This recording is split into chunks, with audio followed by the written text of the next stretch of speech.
I'm pleased to be joined by Pittsburgh Maulers quarterback Vad Lee. Vad, how you doing, man? I am well, doing well. So at the end of the game yesterday, when you led the Maulers to their first win in the inaugural USFL season, you were overcome with emotion. What was going through your mind then? It's been a long journey for me. I have a beautiful wife at home who's in dental school. She's going into her third year. We have two daughters, Soraya and Sanaya. And obviously me being here is a huge sacrifice. And in fact, my youngest is sick right now. So, had those thoughts going on. But also from the football standpoint, coming out of college, I was one of the top players coming out and I got injured my senior year. And, when you get injured at the wrong time, people kind of move on and move past you. And, this has been my dream since day one, since I was 4 years old. So being able to throw a game-winning touchdown with literally no seconds on the clock is what you dream about. That little boy in the back of the yard throwing the game-winning touchdown pass at the tree that was me a long time ago. And to finally be able to do it in a professional setting was huge. I feel that. I also feel the two little ones that you care for, that you really had to leave to go pursue your dream. Also, shout out Sanaya. Sanaya Lathan comes to my mind. But your name is Vad. And as we were talking about this before the show, it's short for something. Could you tell us? Yes. So my full name is Lavadier. And Lavaedeey. Try spelling that when you're 2 and 3 years old. But no, my full name is Lavadier. Doesn't really have much of a meaning. I think I found out recently, not that I think, but I found out that it's actually my biological father's. That's his middle name, and him and I have built a great relationship. Of course, I have to shout out my parents, my mom, and my father, my stepfather, who's I consider my father as well. But yeah, my full name is Lavadier, and I just go by Vad for short. My high school coach always called me Vad, Coach Antonio King. So he put that on the roster. And as soon as you start getting recruited, people see that name and you kind of run with it. So that's my name. No, hey, look, I get that, right? My father called me RJ coming up, and it's stuck with me ever since. It's everywhere I go. Absolutely. And you've been all over playing football, right? I want to talk first about how did you end up at Georgia Tech? Yeah, so coming out of high school, my sophomore year, I had 1,000 yards receiving my sophomore year, but I was a backup quarterback. We had a really good quarterback in front of me who was a senior. His name is Corey Gaddis. He ended up going to Duke University on scholarship, and everybody knew that I was next in coming, but I had to wait my turn. But because I'm so athletic, I was able to get out there and have 1,000 yards receiving. So when college coaches came, everybody was saying, "Hey, man, we're offering you as our receiver." And I was a bit confused, like, I know you saw me playing receiver, but coach, I'm actually a quarterback. And, you should have seen some of the look on some of those coaches' faces. Some of them told me right from jump, you're not a quarterback, you're a receiver. And I had a really hard time with that. My dream and what I believe is I was a quarterback. And I was just looking for a team to come in and tell me that I was their quarterback without all of this athlete word, with all of this other stuff connected. I wanted somebody to look me in the face and say, "Hey, you're our quarterback." And Georgia Tech was the first school, despite the offense that they were running at the time. I didn't know anything about the triple option. I just knew that somebody came in and said, "Hey, you're our guy, you're our quarterback." And I appreciated them for that. And I like to stay loyal and committed. And I committed to them. Had a lot of teams coming at the end once things started rolling as a quarterback and the word got out, my play and my skill sets was getting out. Had a bunch of offers towards the end, but I decided to commit to Georgia Tech, and that's how I got there. You could do a lot worse than Georgia Tech and playing for Coach Johnson, and you did better, right? When you last played there, 7-6, I believe you took him to a bowl game. How did that end? How'd you end up, making the decision to transfer to James Madison? Well, in recruiting, you get told a lot of things. And Mm. ultimately, it came down to me wanting to throw the ball and show my entire skill set. Georgia Tech was a very run-heavy offense. And, I had dreams. I had dreams and still have dreams to play at the highest level.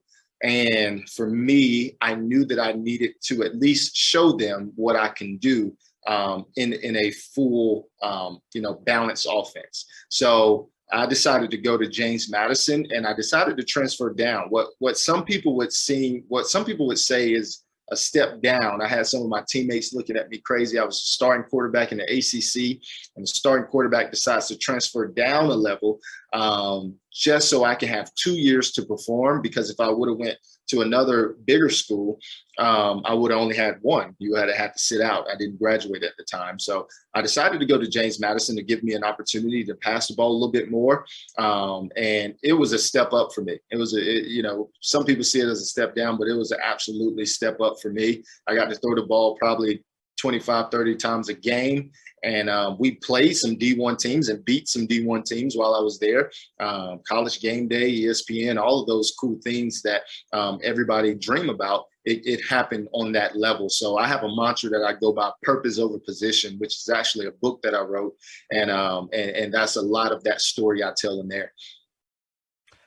I find that fascinating for two reasons. One, you're at a time when we don't have this thing called the transfer portal, and we don't have immediate eligibility, and that gets conveniently lost in this new college football landscape. But also, hey man, I'm a college football dude through and through. James Madison ain't no joke, right? They ain't no punks out there, right? The Dukes can play. So what was it like for you to show up and know not just that you could play with them, but you had a bunch of dudes that wanted to play with you as you put together an undefeated start to a season, man? For sure. JMU is one of the best schools in the nation, and they can use this to be a great recruiting pitch, because I stand by it. Everybody know, if anybody who had a chance to come visit JMU, it's such a beautiful campus, but we have a lot of great talent as well, great coaches, and we had a lot of dudes on our team. In fact, they won the national championship the year after me, and everybody came back. Everybody came back except me, really. And it was destined. It's always been destined for JMU to play at a high level, which they just moved up to the big dogs. So JMU is an awesome school with awesome talent, with hidden gems that even got a lot of guys in the league right now from James Madison University. Hey, they're not going to be too hidden for too long, because I'm looking and I'm always trying to find dudes, especially in the FCS, that I know can play. One of the things I tell everybody is there are football players everywhere, right? We do a great job as a country of raising up great, outstanding football players.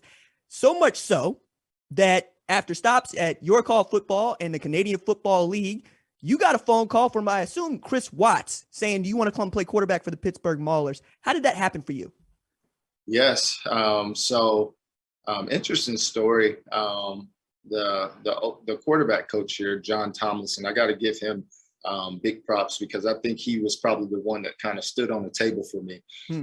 Unfortunately, you can get lost in the system, and there's so many guys out there that are competing and grinding. And sometimes, I'll tell people this, I tell my young guys this all the time, is sometimes the best player isn't the one on the roster. Sometimes the best player is at home working out or training or whatever. You just got to keep going, keep pressing. But I have to give Coach Thomason big props, because when he first got the job, back in February, I was looking at all the coaches, see who I might know, a mutual connection.